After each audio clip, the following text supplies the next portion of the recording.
നമസ്കാരം.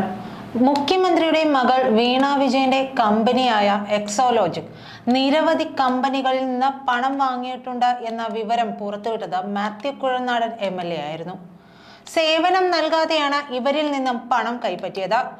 ചെലവുകൾ പെരുപ്പിച്ചു കാണിച്ച് CMRL നഷ്ടത്തിലാണെന്ന് കാണിച്ചതുപോലെയാണ് ഇവരും തട്ടിപ്പ് നടത്തിയത്. ഇതിനെക്കുറിച്ചെല്ലാം അന്വേഷണം നടന്നു വരികയാണ്. മുഖ്യമന്ത്രിയുടെ മകൾ എന്ന നിലയിലായിരുന്നു ഈ തട്ടിപ്പത്രയും വീണയും നടത്തിയത്. മറ്റു സ്ഥാപനങ്ങളുടെ പേരുകൾ ഒളിച്ചുവെക്കാൻ ശ്രമിച്ചെങ്കിലും പക്ഷെ അവയെല്ലാം ഏതാണ്ട് പുറത്തു വന്നു. ഇപ്പോൾ മറ്റൊരു സ്ഥാപനം കൂടി വീണ വിജയൻ പണം കൈപ്പറ്റിയെന്ന വിവരം പുറത്തുവിടുകയാണ്. CMRL പോലെ ഏറെ വിവാദമാകുന്ന ഒരു സ്ഥാപനം തന്നെയാണ് ഈ വിവാദ വെളിപ്പെടുത്തൽ പുറത്തുവിട്ടത്. CSI സഭയാണ് മുഖ്യമന്ത്രിയുടെ മകൾ വീണയുടെ കമ്പനിയുമായുള്ള സാമ്പത്തിക ഇടപാട് തുറന്നു പറഞ്ഞ് ഇപ്പോൾ പുറത്തു വന്നത്. സഭയ്ക്ക് കീഴിൽ പ്രവർത്തിക്കുന്ന Karakonam Somervell memorial medical college Exalogic സൊല്യൂഷൻസിന് പണം നൽകിയിട്ടുണ്ടെന്ന് കണ്ടെത്തിയിരിക്കുകയാണ്. കേന്ദ്ര ഏജൻസിയായ serious fraud investigation office notice നൽകിയിരുന്നു. ഇതിന് മറുപടി നൽകിയെന്നും ഇടപാട് സുതാര്യമാണെന്നുമാണ് CSI സഭ അഡ്മിനിസ്ട്രേറ്റീവ് സെക്രട്ടറി TT പ്രവീൺ പറയുന്നത്. കരിമണൽ കമ്പനിയായ CMRL നിന്ന് വീണയുടെ കമ്പനിക്ക് 1.72 കോടി രൂപ കിട്ടിയെന്ന വിവരം പുറത്തു വന്നതിന് പിന്നാലെയാണ് കേരളത്തിലെ മറ്റു ചില കമ്പനികളും സമുദായ സംഘടനകളുമായി ബന്ധപ്പെട്ട സ്ഥാപനങ്ങളും എക്സോലോജിക്കിന് പണം നൽകിയതും കണ്ടെത്തിയത്. 3 ലക്ഷം രൂപയാണ് നൽകിയത് എന്നാണ് CSI സഭയുടെ ഔദ്യോഗിക വിശദീകരണം. മുഖ്യമന്ത്രിയുടെ മകളുടെ കമ്പനിയുടെ സേവനം മോശമായിരുന്നെന്നും കരാർ തുടരേണ്ടെന്ന് വച്ചെന്നും അതിനാൽ കൂടുതൽ സാമ്പത്തിക ഇടപാടൊന്നും ഉണ്ടായില്ല എന്നുമാണ് സഭാ സെക്രട്ടറി വിശദീകരിക്കുന്നത്.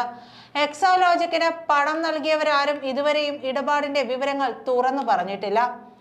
എക്സോലോജിക്കും ഒരു വിശദീകരണത്തിന് തയ്യാറായിട്ടുമില്ല. കർണാടക ഹൈക്കോടതിയിൽ നടത്തിയ വെളിപ്പെടുത്തലിന് ശേഷം അസാധാരണ മൗനമാണ് അന്വേഷണ ഏജൻസിയും പുലർത്തുന്നത്.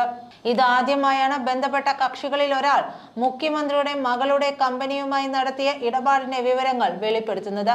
CSI സഭയ്ക്കു കീഴിലെ കാരക്കോണം മെഡിക്കൽ കോളേജിലെ MBBS പ്രവേശനവുമായി ബന്ധപ്പെട്ട കോഴ ആരോപണത്തിൽ ഒട്ടേറെ കേസുകൾ സംസ്ഥാന പോലീസും ക്രൈംബ്രാഞ്ചും അന്വേഷിക്കുമ്പോഴാണ് ഈ ഇടപാട് നടന്നത് എന്നതും നിർണായകമാണ്. 3 ലക്ഷം മാത്രമാണ് നൽകിയതെന്ന് പറയുമ്പോഴും പണം നൽകിയവരുടെ എല്ലാം ഇടപാടുകളുടെ വിശദാംശങ്ങൾ കേന്ദ്ര അന്വേഷണ ഏജൻസി പരിശോധിച്ചു വരികയാണ്. അതേസമയം CMRLനോട് EDക്ക് മുമ്പിൽ ഹാജരാകാൻ ഹൈക്കോടതി നിർദ്ദേശിക്കുകയും ചെയ്തിരിക്കുന്നു.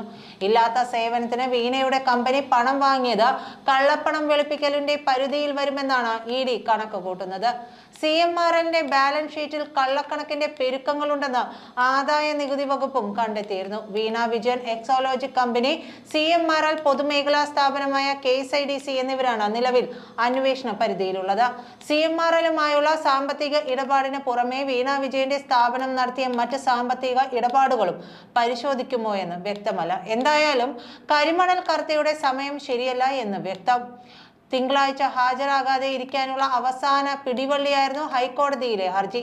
അതാണ് കോടതിയെടുത്ത് കാട്ടിൽ കളഞ്ഞത്. CMRLന്റെ ഫിനാൻസ് വിഭാഗം ഉദ്യോഗസ്ഥനോടാണ് ആദ്യം ഹാജരാകാൻ ED ആവശ്യപ്പെട്ടത്. എന്നാൽ അവർ ഹാജരായില്ല. തുടർന്ന് തിങ്കളാഴ്ച കർത്തയോട് ഹാജരാകാൻ ആവശ്യപ്പെടുകയാണ്. അങ്ങനെയെങ്കിൽ കർത്തയെയും വീണയെയും ഒരുമിച്ചിരുത്തി ചോദ്യം ചെയ്യാനുള്ള സാധ്യതകളുമുണ്ട്. ഇക്കാര്യത്തിൽ കേന്ദ്ര സീരിയസ് ഫ്രോഡ് ഇൻവെസ്റ്റിഗേഷൻ ഓഫീസും അന്വേഷണം തുടരവെയാണ് ED അന്വേഷണവും നടക്കുന്നത്. നന്ദി.